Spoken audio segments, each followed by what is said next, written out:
Hello? Jebale. Ono Parrot? The driver police 99 Parrot bamute mulago naye sinatuuka nende mutwala. Bamutute mulago? Mumunonyeze mugwanike mulago mukulu. Church tusewo. Accident emotoka emukubidde ku bypass ne Masanafu. Katonda wange. Abadde tavuga ali kubigere nga atala kubo. Abadde asala kubo. Kale neyanze.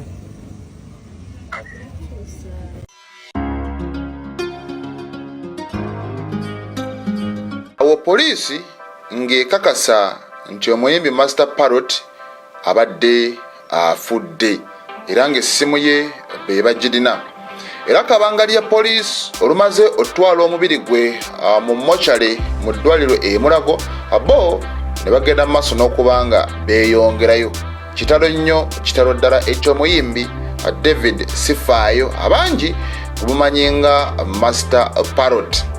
Ono akabenje akamututte amwattu kaguddawo ku Northern Bypass newankubadde buli omu embeera ebaddewo aginyumya bobwe.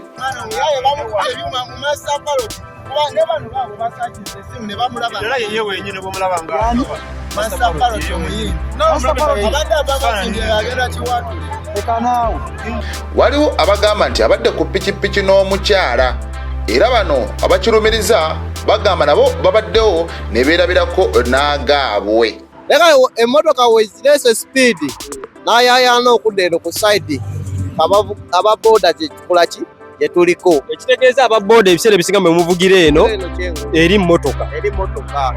Kati ye ayagadde okudda eno gye tuli emmotoka ebadde ereese emukuba bukubi.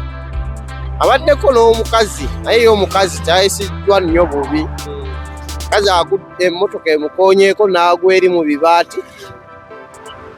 Ye tasobodde asambagaddemu katono. Ekulaba wanange piki yange mbadde ntiseeko ebokisi ya keeki nagipaakinze ku kibaati awo kwenyini nendabakuba osayi gumugwamu enesiwala. Ate mu mbeera endala amala galaga nti omukulu ono abadde ku Northern Bypass awe Masanafu butereevu ng'asala luguudo era tasobodde kubeera nga asimattuka nti piki emukoonye. Ate abala bagamba nti emmotoka yemukoonye naye agakyagenda maaso n'okubeera nga gongera okuvayo galaga nti ono abadde asala luguudo. Nti ono abadde asala luguudo. Jukira emmotoka eziba zitambulira ku Northern Bypass ziba ziwenyuka buweewo naye munnange kyonna ekigeze maaso n'okubanga kivaayo kiraga nti omukulu ono entuuko ye yandibanga ebadde etuuse kuba ekituufu weweetegereza oluguudo olwo ow'ebigere ekyamazima afazaaliko osalira ng'eno ewali roundabout. Kati ono David Sifaayo abangi gumanyi nga Master Parrot kiraga nti olunaku olw'Emmande munnange alina byasoose okubeera nga ayogerezeganya nabo n'akola appointments ez'enjawulo naye ku ssaawa eyo weyafiiridde nga teri n'omu akisuubira nti mwattu oba ayinza okubeera ku Northern Bypass ng'asazisa bigere. Kati njagala nkutegeeze bw'oba weetegereza mu myaka egy'enkumi nga gitandika ne mmakkatikati awo omukulu ono weyagenda maaso n'okuba nga afulira ettutumu ery'amaanyi. Akayimba akamuteeka ku maapu kamanyikiddwa nga Muliro n'akuba akayimba ekikompola maama w'abaana we bati n'endala naye ez'essatu muganda wange zaamufuula omuyimba ow'amaanyi ne gye buli kati eno abadde zakyagenda maaso n'okubeera nga mwattu afunamu akasente.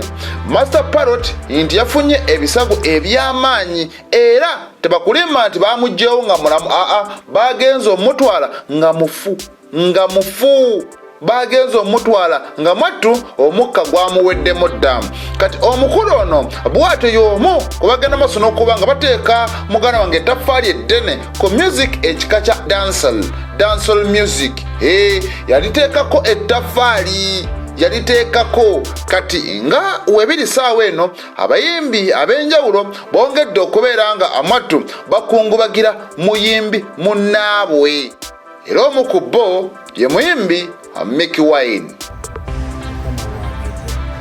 amawulire gakusanzeewo agakufa oboyaayi mbadde kyanjanze nno kakati mukyala wa mukulu wange maneja joni namukubira n'agamba waayi ya Parrot ewuli kati nze Parrot kuba butonzi abadde personal friend wange nga ne bwe muba mwebuzeekera bwe mwegwako definitely mubeeranga baluganda kubanga nze nakula mulaba ne mukulu wange president Kyagulanyi nga mama waffe era y'omu ku baamukuza so kati connection eyo nebeerawo era nebwe twakola netumala netwebolako netuddamu netukola n'akayimba netukola ne remix yamu yonna ye so kakati mukyala wa mukulu wange bwamukubidde namugamba okakasa nagamba nti waliwo waboda zonna namba n'omuyimbi King Saha naye bw'atyo asobodde okubeera nga alaga ennaku ey'amaanyi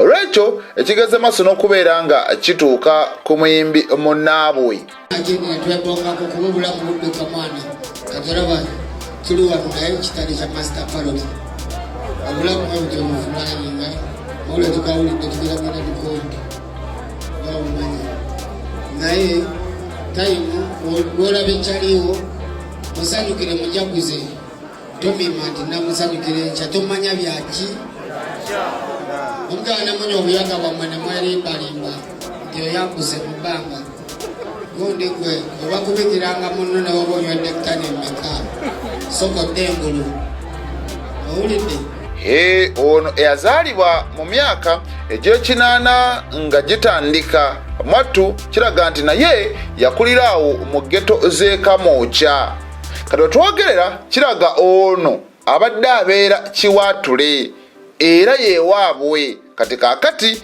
bino byonna ebituuseewo tujja kugamba omwoyo gwe omukama agulamuze kisa kale bwe bityo bisobodde okubeera nga bibeera katulinde tulabe enteekateeka zonna wezinaabeera ez'okuziika nze Murshid Segawa zonna nagamba kakati nondi wano nemiki mugambe kakati bwaŋŋambye nemugamba twala eri naawe neŋŋamba naye kamukubire nemugamba n'essimu ye nagikwata mu mutwe kubanga mbadde ngina off head from about 15-17 years ago